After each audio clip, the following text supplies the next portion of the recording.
Assalamualaikum warahmatullahi wabarakatuh. Surah ini kami di bulan untuk pilihan surah At-Tariq. Kami nerangkan tentang pilihan surah kami dan mula dengan alif bulan. Alif bulan kami ada 3 orang, iaitu pertama Luqman Afiq bin Safril, kemudian Nik Muhammad Ziyad bin Nik Abdul Wafar, dan saya Muhammad Madis bin Syafrin. Kita pergi pada pengenalan surah At-Tariq.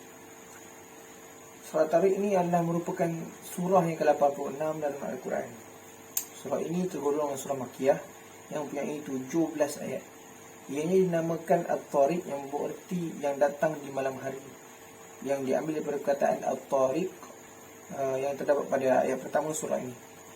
Dan secara menyeluruh, surah ini membincangkan untuk mengajak manusia memahami dan mengerti asal-usul kejadian mereka, di samping menekankan manusia bahawa Allah SWT mampu untuk menghidupkan semula semua manusia pada hari kiamat. Berikutnya kita pergi pada jauh nuzul. Merujuk pada ayat kelima, iaitu sebagaimana yang diriwayatkan oleh Ibnu Abi Hatim yang berasal daripada Ikrimah, bahawa ayat itu turunkan kerana berkaitan dengan Abu Al-Asyad yang sedang berdiri di atas kulit haiwan yang sudah disamak, sambil dia berkata, "Wahai kaum Quraisy, barang siapa yang boleh memindahkan aku atau mengalihkan aku daripada kulit ini, aku akan beri hadiah." Dia melanjutkan perkataannya dengan berkata, Muhammad menganggap bahawa pintu neraka Jahannam itu berjumlah 19. Saya sendiri sanggup mewakili kalian untuk mengalahkan 10 pintu, dan kalian mengalahkan yang 9 lagi. Maka ayat ini diturunkan sebagai sindiran atas perbuatan Abu Al-Asyad ni, sebab kesombongan. Yang berikutnya, Allah bersumpah demi langit dan At-Tariq. Bila digunakan kalimah langit, ianya merangkumi semua langit. Okey.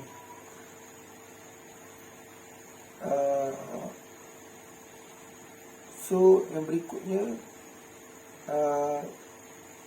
kalimah At-Tariq ini juga digunakan untuk merujuk kepada mereka yang berjalan pada waktu malam, kerana malam lagi sejuk dan sesuai untuk manusia mengembara di padang. Dan berikutnya,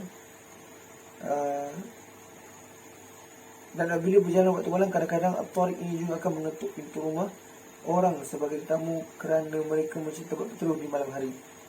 Dan bila mereka buat begitu, tentunya mereka mengajukan tuan rumah, kerana tuan rumah tidak sangka mereka akan dapat tetamu malam itu. Juga bermaksud mereka mengetuk pintu rumah oleh orang kerana hendak memanggil perhatian At-Tariq, yang ini tuan rumah. Semua ini ada kaitan dengan jalan, bintang, malam hari, ketuk dan pukulan.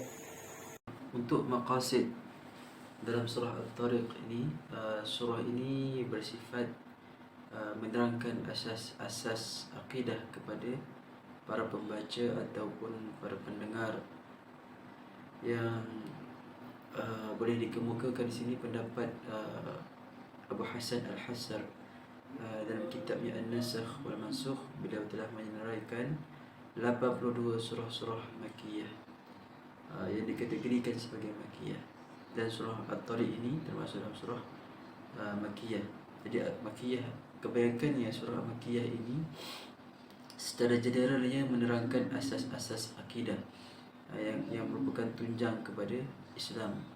Tanpa akidah yang kukuh, segala ibadah dan amalan yang dilakukan oleh seseorang manusia itu akan menjadi telah meneliti dan menanalisis surah-surah Makkiyah bagi mengistimbatkan ciri-ciri keistimewaan serta perbezaan yang terdapat padanya. Mereka mendapati surah Makkiyah, surah-surahnya mengandungi ayat-ayat yang menyeru kepada ketauhidan dan menyembah Allah yang Maha Esa, menyatakan tentang hari kiamat dan keadaannya, hari kebangkitan dan pembalasan, syurga dan nikmat-nikmatnya, neraka dan azab-azabnya, serta perdebatan dengan golongan musyrikin. Antara surah Al-Mufassal, yang juga dinamakan surah Al-Muhkam, dan surah Al-Muhkam ia terbagi kepada 3, iaitu Al-Atwal, iaitu panjang, Al-Awsat sederhana, dan Al-Aqsar pendek. Al-Atwal bermula daripada surah Al-Qaf sehingga surah Al-Buruj. Al-Awsat dari surah At-Tariq sehingga surah Al-Bayyinah. Maksudnya dia sedang panjang dia sedang saja. Dalam surah Al-Mufassal terdapat 50 surah Makkiyah, iaitu 24 surah Al-Atwal, 12 surah pada Al-Awsat dan 4 surah pada Al-Aqsar. Ciri ayat Makkiyah ini iaitu Allah SWT banyak menyuruh para pembaca Al-Quran supaya memerhati fenomena kejadian alam tabi'i, dan inilah yang terkandung dalam surah At-Tariq. Allah SWT bersumpah dengan makhluknya, iaitu langit, bintang. Jadi ia menyentuh aspek dalil akli, dan ia menjadi argumentasi kepada para musyrikin ketika itu dalam soal ketuhanan. Jadi surah At-Tariq ini kita dapati mempunyai ketinggian uslub linguistik, kerana dalam bahasa Arab ada di dalam ilmu balaghah dia dipanggilkan dinamakan as-saja'. Jadi contoh dalam surah At-Tariq ini huruf qa di belakangnya di hujung setiap ayat itu mempunyai ciri as-saja'.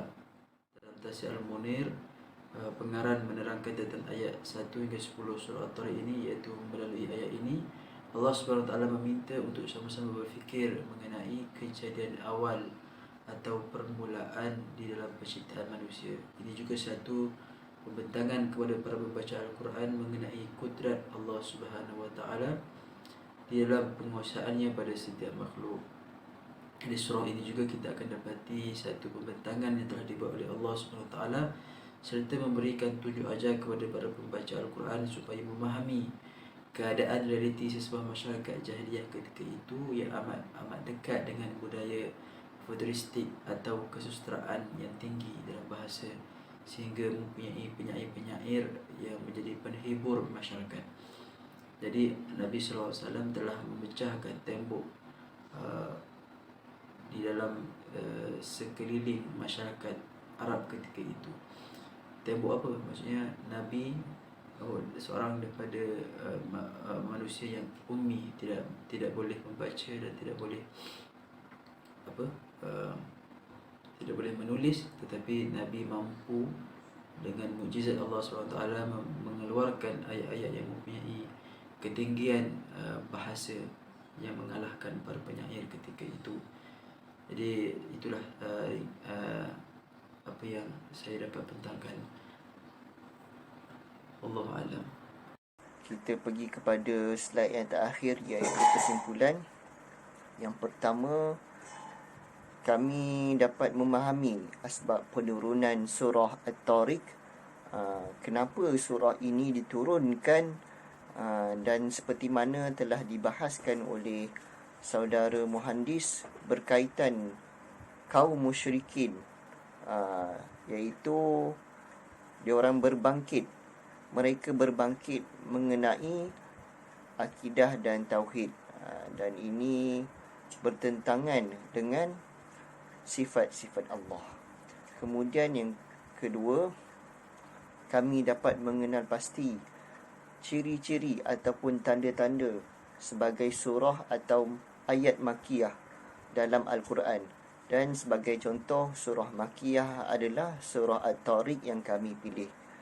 Yang ketiga, kami mengetahui jawun nuzul bagi surah At-Tariq, iaitu situasi, suasana penurunan Al-Quran, surah At-Tariq ini dalam Al-Quran.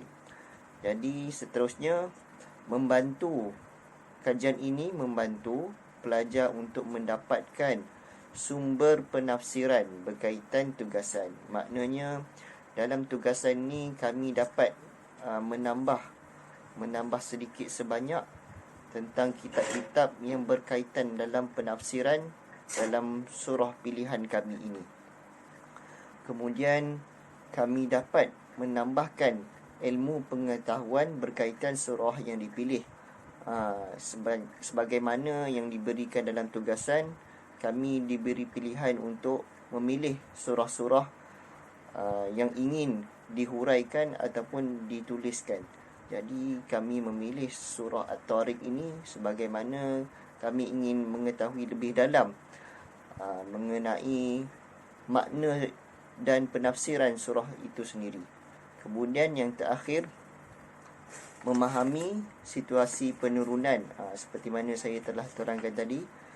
Sebabnya surah ini diturunkan merujuk kepada kaum yang terdahulu. Ini dalam surah ini menunjukkan kita perlu berpegang kepada Allah Subhanahu wa taala dalam aspek akidah dan tauhid. Mudah-mudahan dengan penulisan dan penyampaian slide daripada kumpulan kami ini dapat memberi manfaat kepada semua, dan kami mengucapkan ribuan terima kasih kepada pensyarah kami sendiri, Dr. Haziah Hussein. Kami selitkan bahan-bahan yang menjadi sebagai rujukan kami dalam slide dan penulisan. InsyaAllah itu sahaja. Assalamualaikum warahmatullahi wabarakatuh.